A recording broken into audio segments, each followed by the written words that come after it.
Welcome into the Cougar Tailgate, where BYU fandom lives. Here's your host, Lauren McLean. What's up, Cougar Nation? Lauren McLean here alongside Cleon Wall, and we're doing what we do best, talking all things BYU Cougars. Here's what's coming up on the show today.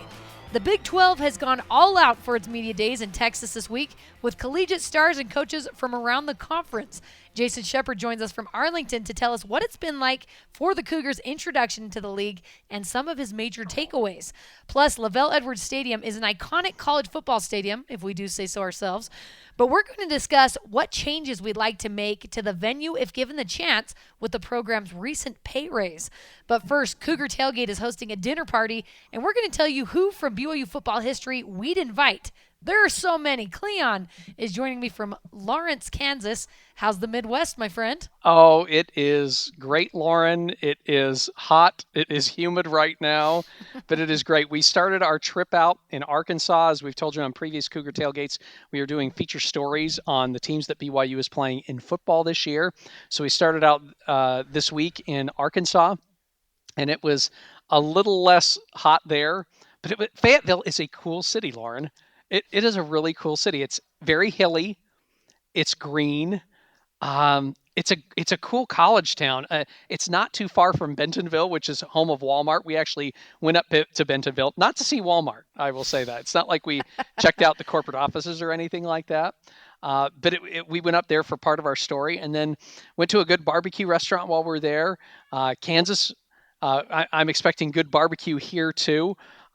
Reynolds Stadium, which is where Arkansas plays, it's really cool. I mean, it just kind of pops up out of nowhere, and it's right on the edge of campus. It's really cool. I don't know where you would park if you were going to a game, but it is really, really cool.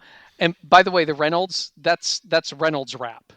That's where Reynolds Stadium comes from. I believe I have that right.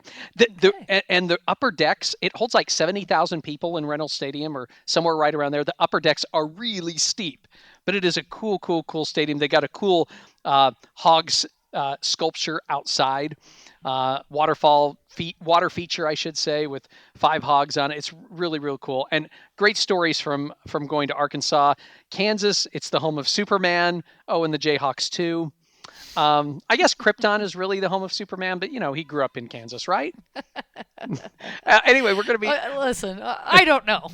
I'll leave that to you and Jason Shepard. Okay. You're the Marvel peeps. You're the superhero peeps. We're the comic book peeps. Yes, exactly. There you go. Anyway, we're going to do some real cool stories here in Kansas, too, dealing with basketball, football, and really helping out your fellow man. This trip's been great. So I've really enjoyed it. This all the trips I've taken so far, they've been a lot of fun, and this is no exception. It's been fun on this one, too. That's awesome. I'm really excited to hear those stories. All right, Cleon, think of your dream BYU football dinner party. We're going to pick 4 former BYU players or coaches from any era we'd want to sit down and have dinner with. Who is your first pick? Listen, I'm just going to pick the obvious one, Lauren. I'm just going to say Lavell Edwards. I think I would want to talk to him more about everything that is not football.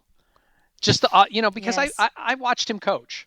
I knew, for the most part, I knew how a lot of his teams finished their season because I was a teenager growing up during those times. Not the early years, but like the mid years, like the 80s and the 90s. I was a big fan back then, so I kind of know how games went. I want to find out about all the stuff off the field and how he tried to help people or keep the program afloat or whatever. It'd just be fun just to talk to him about his experiences as the coach there, and you could even say kind of as the administrator of the BYU football program.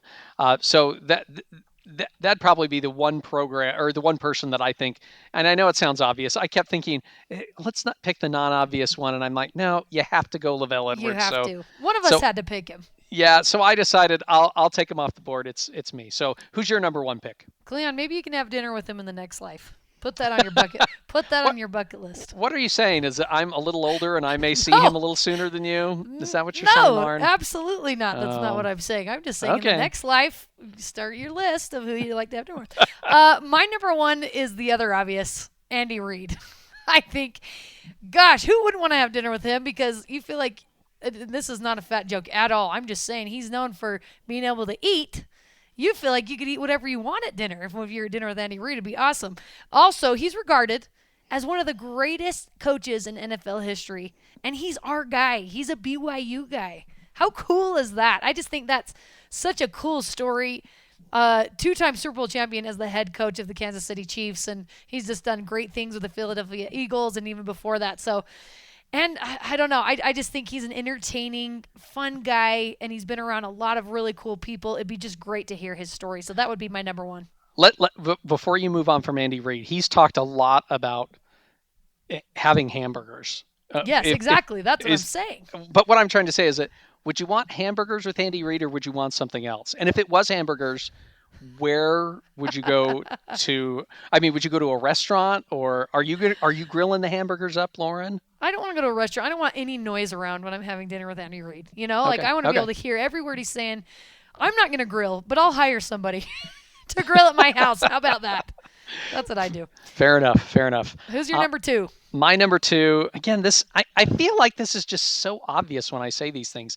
My number two is going to be Steve Young. Yep. I need to talk to him. These stories that I'm doing for BYU Broadcasting for an upcoming podcast, I actually need to talk to him. So does that count as a dinner? Who says I actually need to talk to Steve? I'm going to give him a call a little later.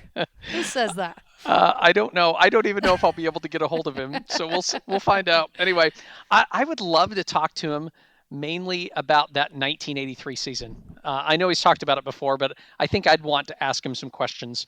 But I think I'd actually want to talk to him more about his days in the USFL in Tampa Bay. And I guess I could ask him about his time with the Niners too. But I think it'd just be so fascinating to talk to him about what it was like to play in Tampa Bay and what it was like to play in the USFL and just everything that goes along with that. And just because those were kind of, I mean, this may sound mean, but those were kind of the low points of his life. Mm-hmm. And then it kind of got better as time went along. And so it'd be interesting to see how he kept himself afloat during those low points of his life.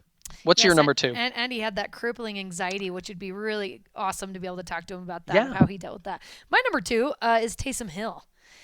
He's known as the Swiss Army knife of the NFL, and I think he's kind of a trailblazer in that way. No one else is using a player like the Saints are using Taysom, and I loved interviewing him with his time at BYU, and I want to chat with him about his experience and now being a father of two, being married to Emily Nixon, who is the sister of David Nixon. So I just think he has such an awesome life. He could tell us about all of the experiences in the NFL right now, and what he's doing from there. So Taysom Hill is my number two. Who do you got for three? Number three on my list, I went with another coach. I decided to go with Mike Leach. And no, he wasn't a coach there for very long at BYU. But come on, I mean, if I had dinner with him, I'm afraid if it's like with this group right here, I'm not sure anyone would be able to say anything because Mike Leach would just keep talking. His food would get cold, Lauren. Yeah. But it would not be a boring dinner. And dinner would last a while. I think we'd hear a lot of cool stories, and he would definitely want to give his opinions on a lot of things. And the funny thing is, I think that very few things he would talk about would actually be about football. He was just such an interesting guy. He would be the other one that I think would be fun to talk to. And I would even want to talk to him about what were his days like at BYU before he decided to make a name for himself at Texas Tech and Washington State and Mississippi State. And then finally at, I think I named all the schools he was head coach over. So yeah. Yep. Yeah, you did. Whoops. Anyway, Oklahoma. I'll say Oklahoma too because he was offensive coordinator there. So yeah, he'd be my number three. Mike Leach is a great pick. He's hysterical. He'd be so much fun at a dinner party. Like you said, no one else would be talking. My number three is Vaisi Kahema. Played in the NFL, amazing sports broadcaster, and a general authority for the Church of Jesus Christ of Latter-day Saints. What? Come on, Cleon. What else would you want? What else would you want in a dinner partner? That guy could talk to you about literally anything that we're interested in, right? We have so many similarities, and he's kind of gone to the top level on all of these things. So I think Vaisi Kahema would be just a fantastic guy to have at a dinner party. All right, my number four would be Luke Staley. I will just say the best single season, this is my opinion, best single season running back in BYU history. He was amazing in 2001. And he was so good. He's also a really kind of quiet guy, but I would love to talk to him about overcoming adversity. Maybe there's a theme there with Steve Young and Luke Stala about overcoming adversity, and I would want to talk to him about overcoming adversity just because he had so many injuries in his career, and he tried to play in the NFL, and that didn't work out, and just how he's had to keep overcoming things. But it'd just be fun to just kind of sit down and catch up with him and see how his life is going after that magical 2001 football season. I'd definitely be interested in that. My number 4 is Fred Warner. Went from being on Kalani's worst team in Kalani's career to graduating, being drafted by the 49ers, and becoming arguably the best linebacker in the league. I want to know how BYU shaped him, how he's handling the pressure and fame that's come from his time in San Francisco, and I think he's just the nicest guy. He was just so much fun to interview when he was at BYU, and I think he's retained a lot of that humility, so I would love to have him as my 4th and final guy at my BYU football dinner party. All I know is that other than Andy Reid and maybe Vi, there's a lot of recency bias right there, Lauren. I mean, come on, Taysom and Fred. Well, come on. Why not? Why not a little recency bias? All right, Cleon, Lavell Edwards Stadium is one of the most scenic college football stadiums in the country. It's just absolutely gorgeous. But if we had it our way, what 3 changes would you make to Lavell Edwards Stadium? Because BYU has gotten some money from the Big 12, so it's possible they will be making some renovations. What would you do if you could? Okay, my number 1 would be close off the corners somehow. I know Edwards Stadium gets loud, but wouldn't it be nice if those corners somehow closed in so that the sound couldn't get out? And it would just be louder inside of Lavell. I know Lavell Edwards Stadium, I still remember the Arizona State game from a few years ago. I just remember how loud it was and how the hard time that Arizona State had just hiking the ball. Remember that, Lauren? Yes, I remember. But could you imagine how much louder it would be if they were able to close off those corners? It would just be deafening in there. And my number 2 actually kind of goes along with my number 1.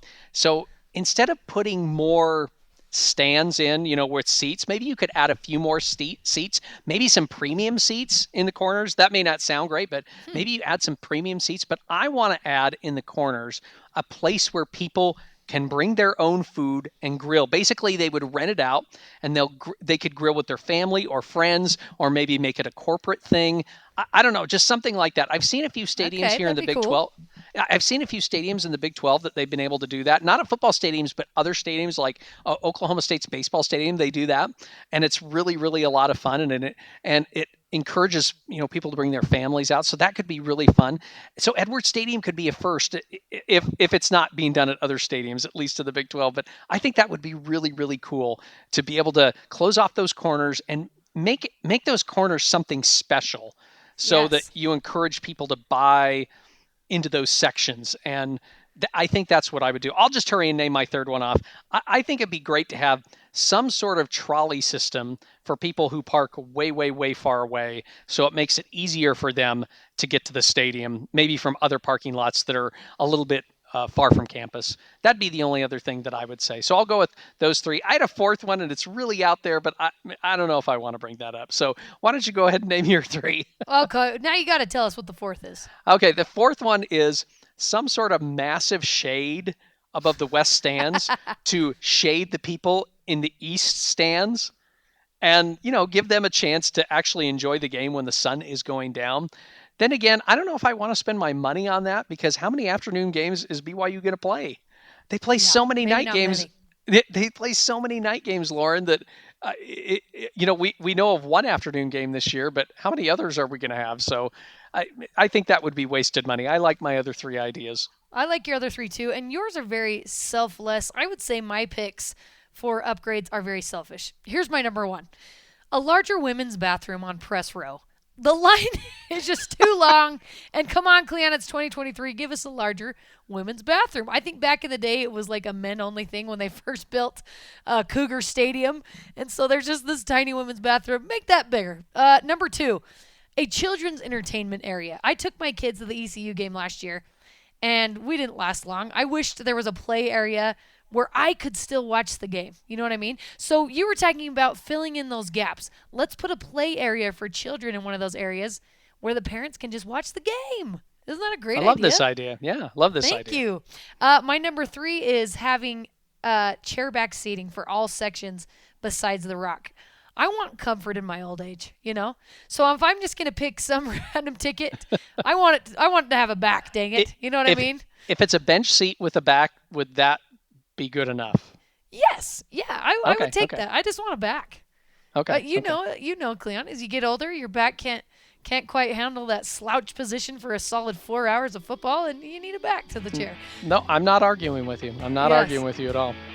All right, coming up, Jason Shepard joins us from Big 12 Media Days in Arlington, Texas. Don't go anywhere. This is Cougar Tailgate.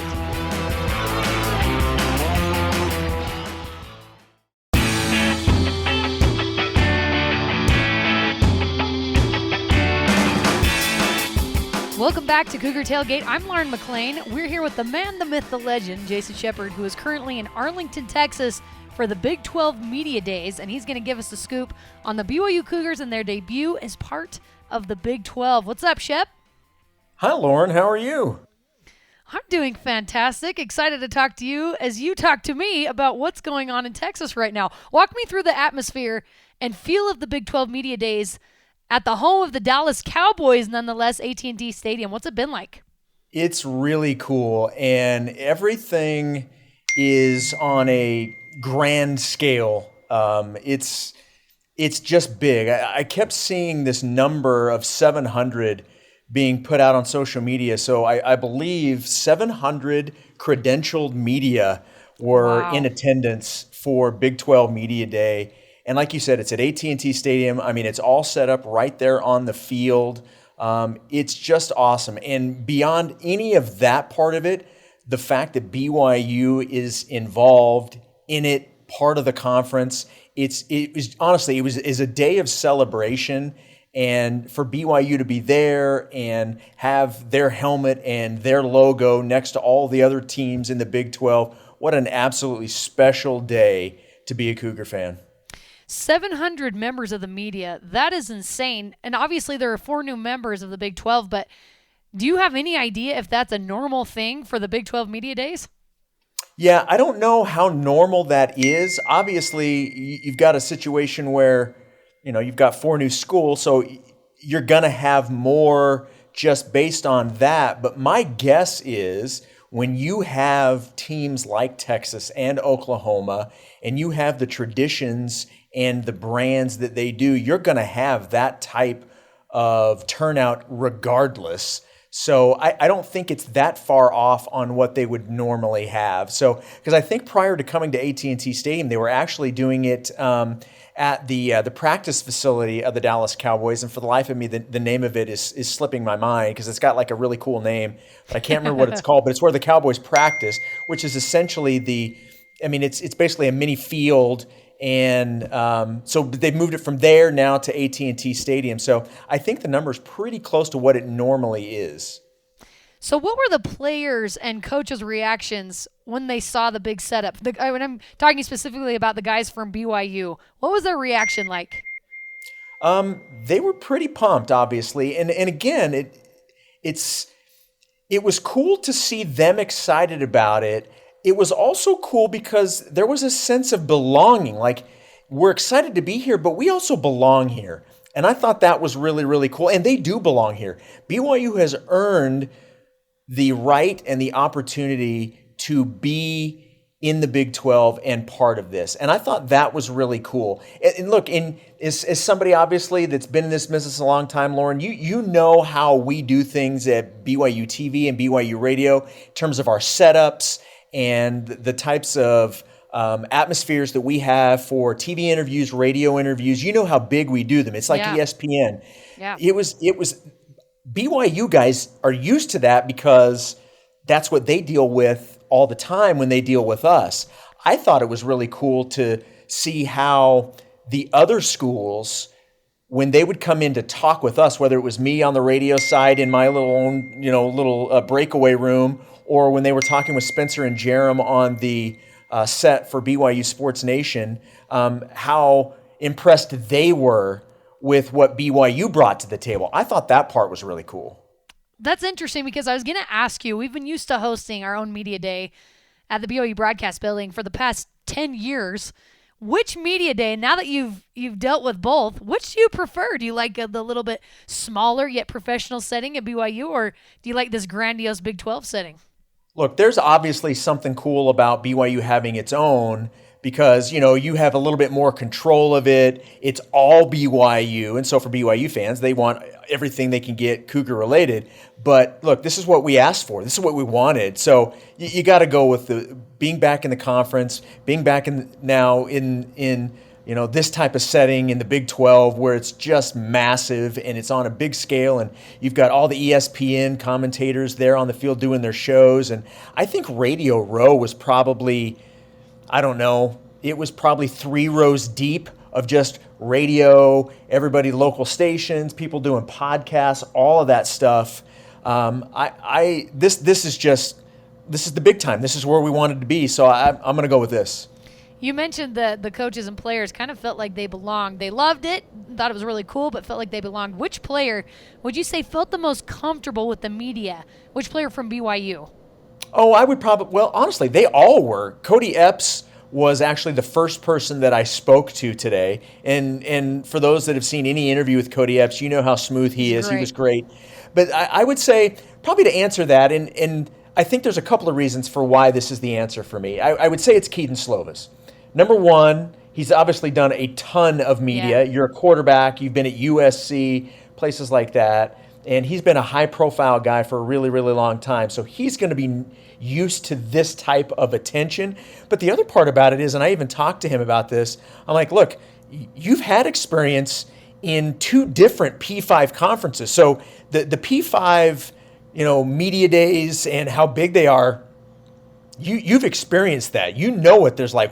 We're the ones experiencing this for the first time. So my answer is probably Keaton because of the fact that he's been through this in being at other schools, but he's also the quarterback, and they're just used to a lot of media. So that's probably where I would go. But they were all great, and I can't wait for people to be able to hear some of the interviews that we were able to do with the BYU players, and quite frankly, all the players I probably today on day one of the of media day, I think I did anywhere between 15 to 20 interviews with, and that was including, BYU and then the rest of the schools that were part of day one of media day. Now, day 2 will have the other 7 teams that weren't a part of day 1. And so when it's all said and done, we're probably, at least on my side of things, on the radio side and the podcast side of things, probably going to do close to, my guess would be anywhere between, at least 30 to 35 interviews.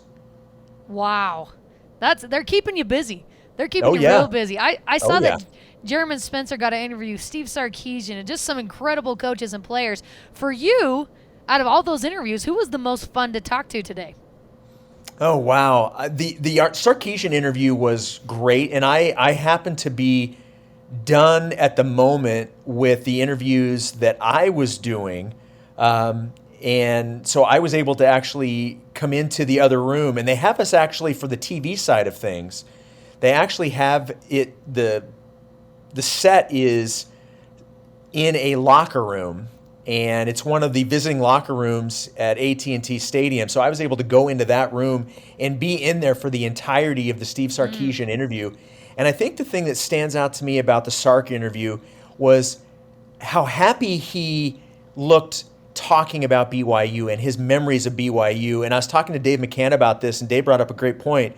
It was instant recall on certain plays and what the play call was and what the route was in this specific game, and how much he looked back on his time at BYU and how good he thought that 96 team was. And the other thing he talked about was how close the 96 team was. He says, I'm not sure there's ever been a team that was closer than we were in 96. So that was really, really cool. I would say in terms of the interviews that I did, one of them, and it wasn't just one specific player, but even though BYU's not playing Houston this year, it was fun to be able to talk to the Houston players, because obviously they're one of the 4 teams that are coming in with BYU. And so it was kind of fun to be able to talk to them about what it's like from their perspective and what they've been doing to get ready for this and how they're reacting. I thought that was pretty interesting. And then we'll have an opportunity on day 2 to be able to talk with the Bearcats and then UCF as well. So dang cool. I love that there's 4 teams in this together. Was there anything that surprised you during any of these interviews? Any answer from anybody that you're like, what? I don't know if it was necessarily a surprise, but it was one of the questions. You and Cleon had come up with some questions that you wanted to see if I could mix into some of my interviews, some like personality things. I think one of the ones out of those that I had the most fun asking about was about babysitting.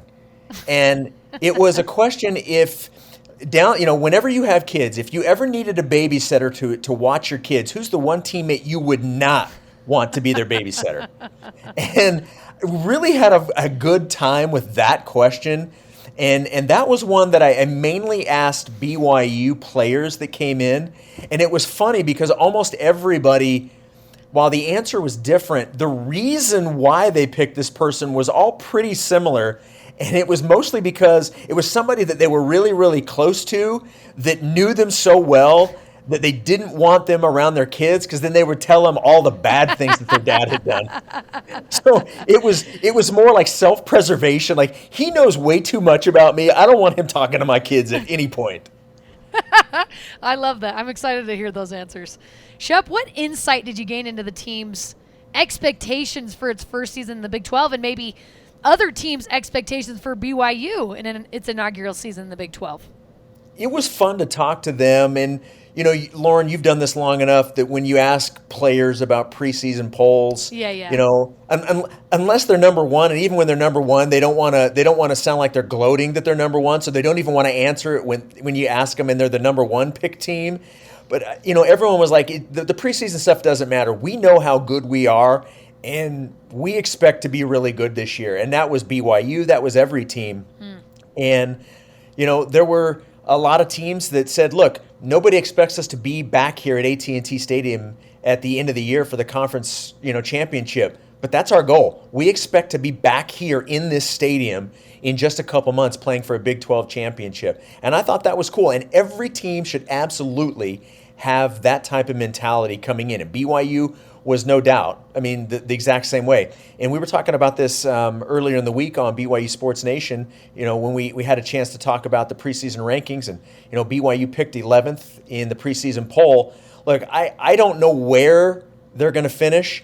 I will be shocked if it's 11th or lower. I just think they're going to outperform that preseason ranking. By how many, I don't know. I think they are better than the 11th best team in the Big 12, and I'm really excited to see them get a chance to prove that. That's what we're all hoping. Obviously, Texas and Oklahoma, they're leaving. They're the top dogs in the conference right now. You mentioned you got to listen to the whole Steve Sarkisian interview. Is there anything that happened today that changed your opinion of them for better or for worse? Changed my opinion of Texas? Texas or Oklahoma, yeah. We haven't talked to Oklahoma yet. Oklahoma is tomorrow. So we have not had a chance to talk with them. But no, look, Texas is picked to win the league for good reason. They're really good. And they've got a lot of returning players. And look, Texas in a lot of ways is like BYU in their conferences. Everybody gets ready to play BYU. Everybody's gunning for the Cougars. And Texas is this. They always have, a target on their back. So this is nothing new for Texas. I was really impressed. I had a chance to talk with the quarterback, Quinn Ewers, and he was great. First of all, we started talking about his cowboy boots and cowboy hat, so that was fun. You got to wear those. You got to wear those when you're playing for Texas. You've got to, and he's a Texas guy. There you go. So, look, in talking with these guys and reading up about them and sort of preparing for not just the interview but the upcoming season, there's a reason Texas was picked first. And we always joke, oh, Texas is back, Texas is back. Look, they're a really, really good team. And don't forget, BYU has to go to Austin to play this game this year. Shep, my final question for you is, what would you say just your biggest takeaway from Big 12 Media Days was so far? Wow, there's so many. Probably narrowing it down, I would say how genuinely excited everybody is, not just for the season, because everyone's going to be excited when the season rolls around because it's an opportunity to play football again. But genuinely, everybody I talked to, and I felt everybody was sincere, they're really excited about the additions to the conference, the direction of the conference. They know the conference is in good hands with Commissioner Yormark, the decisions he's making, the innovations that he's trying to implement. I just got the sense everyone feels really, really good, whether this conference expands in the future or not, of where the Big 12 is. And I thought that was a great way to begin Big 12 football media days. We're talking to Jason Shepard from BYU Radio and BYUtv. Shep, thank you so much for coming on with me. I'm super jealous you're there, but also don't go melting on us, okay? Hey, 104 today with, as we know, Texas humidity. You walked outside and it was like the heat punched you right in the face. I got to ask too, have you had any good Texas meals since you've been out there? Well, we got in on, so we flew in late on Tuesday night, and so we didn't even get to our hotel till like 12:30. So nothing yesterday. Tonight we went and got some Texas barbecue, which was fantastic. So that's the only meal that we've actually been able to eat here in Texas outside of munching on some snacks and stuff while we're doing interviews. So I'm hoping that we have an opportunity maybe tomorrow night to do some more Texas style food, and then maybe I can give you a better answer than that. All right, deal. At least it was Texas barbecue. Shep, thank you so much for coming on with us. You bet, Lauren. Always good to talk to you.